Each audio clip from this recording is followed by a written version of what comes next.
Hello everyone, and welcome to a new series I'm calling Theory Thursdays, where every Thursday I will bring you a new theory video on whatever topic I find interesting that week. This week's topic is Project Artichoke, also known as MKULTRA. But before we get into that, I just want to thank everyone for watching, and I hope you tune into the next video. Thank you.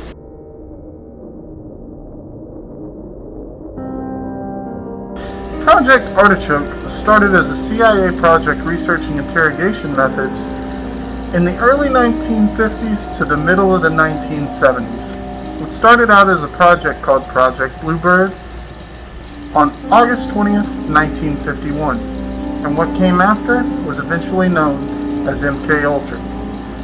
What I want to get into specifically is MKUltra and how horrific its testing really was. And today, we are going to talk about some of the specifics that happened to 3 people in particular, and the horrific realities committed by our own government, starting with Esther and Lloyd Schreier.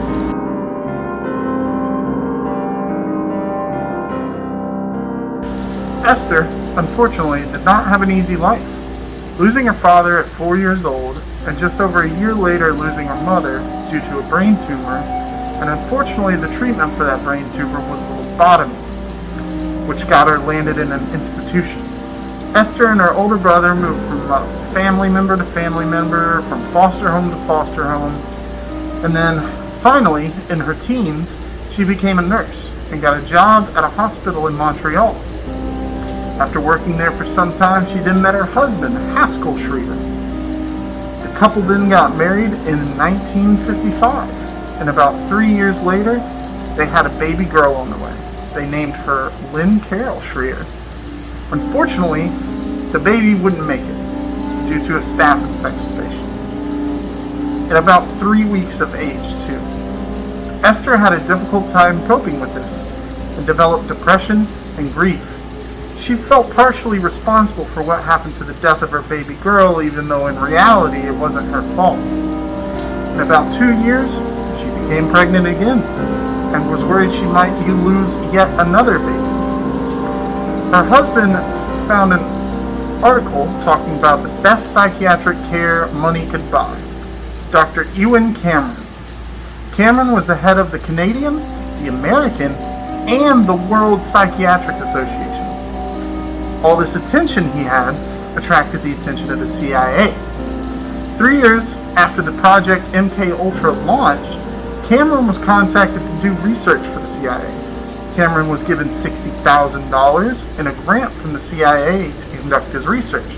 Now mind you, this is in 1955. That's a lot of money. And the goal of MKUltra was complete control over another human through psychoactive means.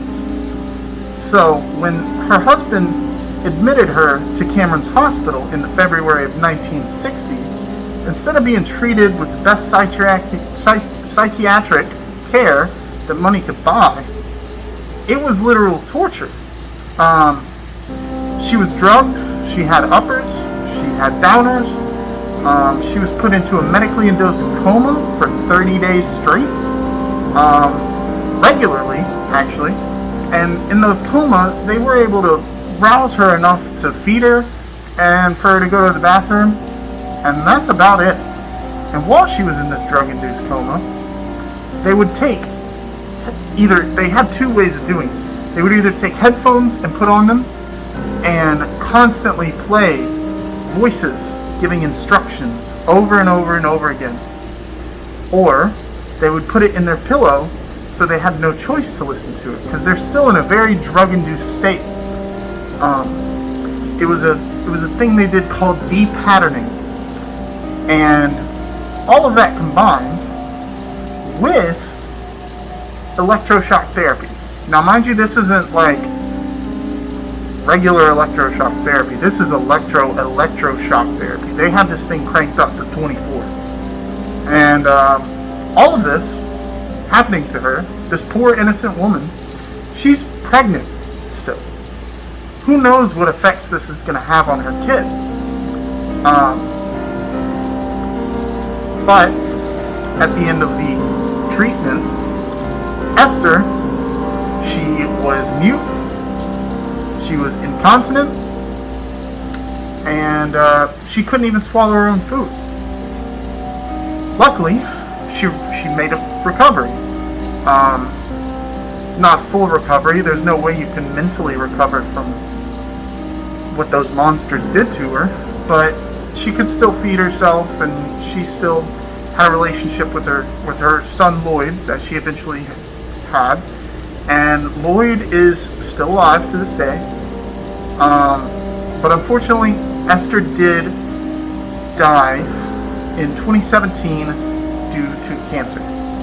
But this hopefully will eye-open for a lot of people what our own government is capable of.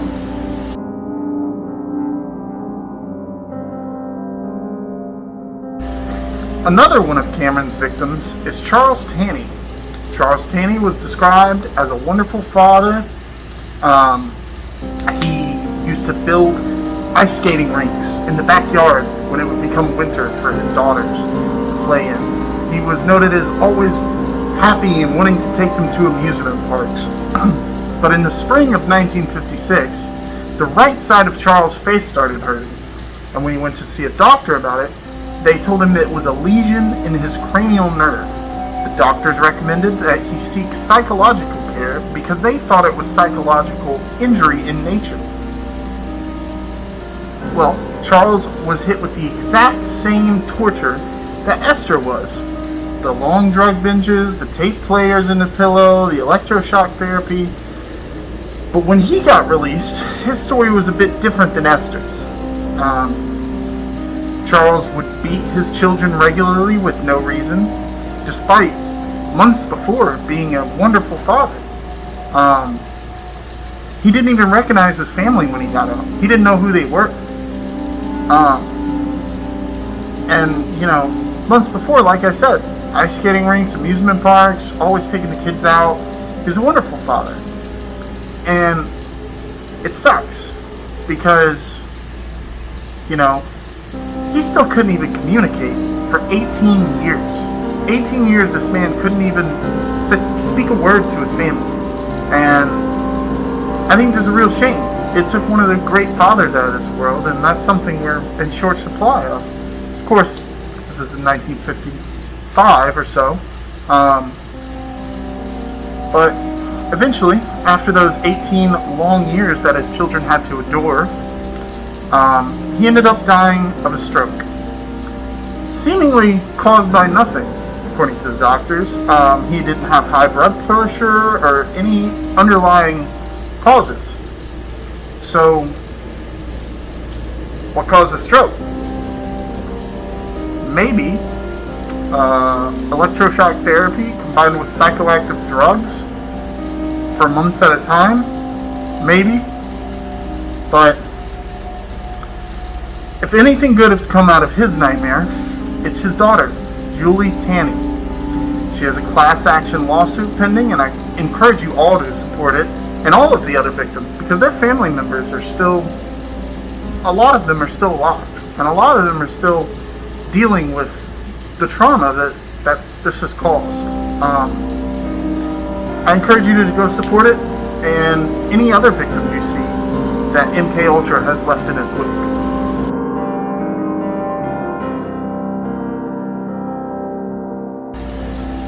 Here's an interesting one. Frank Olson. He was a bacteriologist in Hurley, Wisconsin is where he was born. He enrolled at the University of Wisconsin, and he got a PhD in bacteriology. He married his classmate Alice and would have 3 children.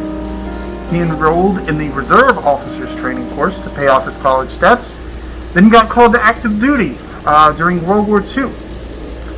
They sent him off somewhere in Texas, and he was a captain in something called the Army Chemical Corps. It was sort of a project where they worked with ex-Nazis to make bioweapons in 1943. In 1944, he was discharged with the Army, and became a civilian contract employee. He was appointed to, sorry about that.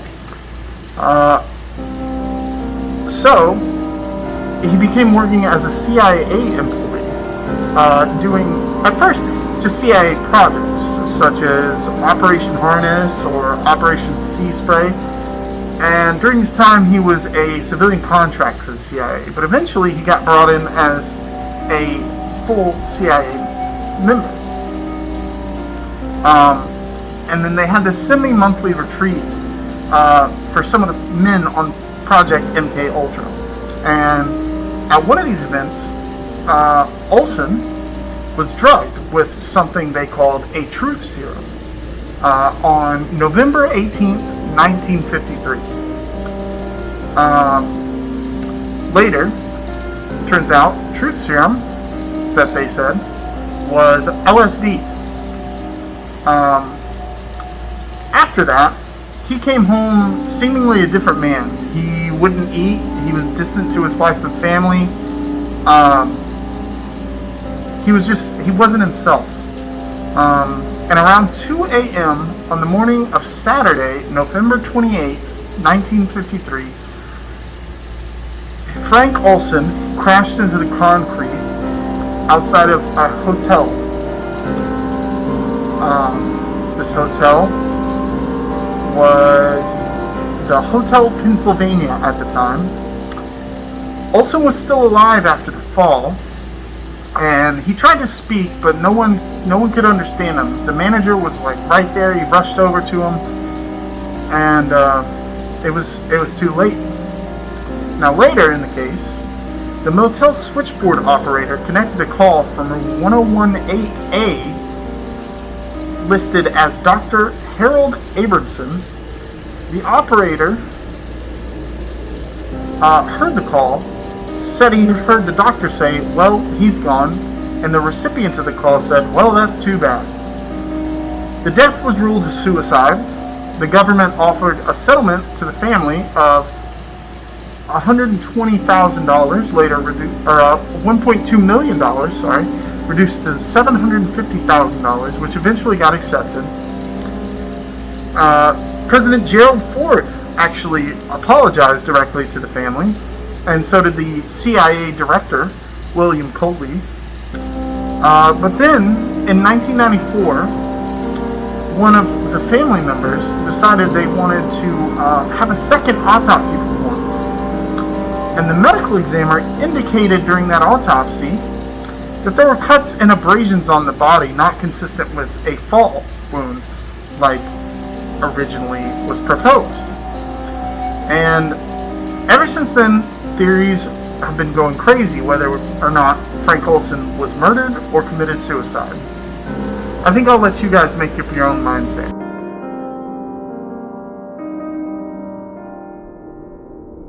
Well, that's going to do it for this video. Thank you guys for watching my new series. Please leave a comment. Tell me what you think. Suggest new theories for me to look into. And tell me what I can do better. In the meantime, stay safe. And as always, stay curious. Thank you for watching. Now, I'm excited for the series. I hope it goes in a different direction if you're still around. And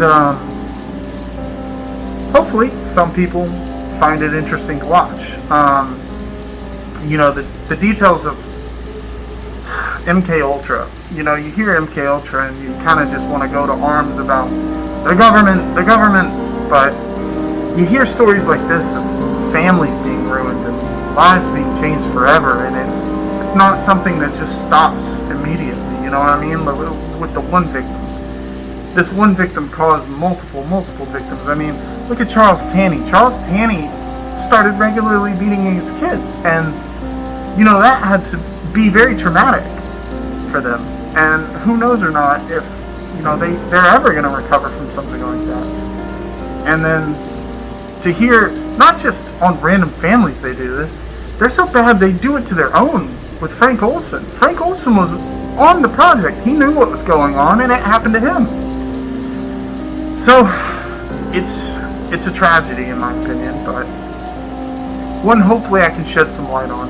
a little bit of light, at least this corner of YouTube's light. But let me know what you guys think about the new format. Suggest me new stuff to talk about, and I'll get to doing it. Next Thursday, I don't have a topic in mind, but I'm going to find one. I was thinking either something like Operation Paperclip, or something like that. Maybe a false flag to talk about, or something of that nature. I'm going to try to get some of these big ones out of the way, the ones that a lot of people know about, and then I think I'm going to start working on some of the more obscure stuff once I have a couple of the big heavy hitters around. But I hope you liked it. Thank you for watching. Stay safe, stay curious. Nova is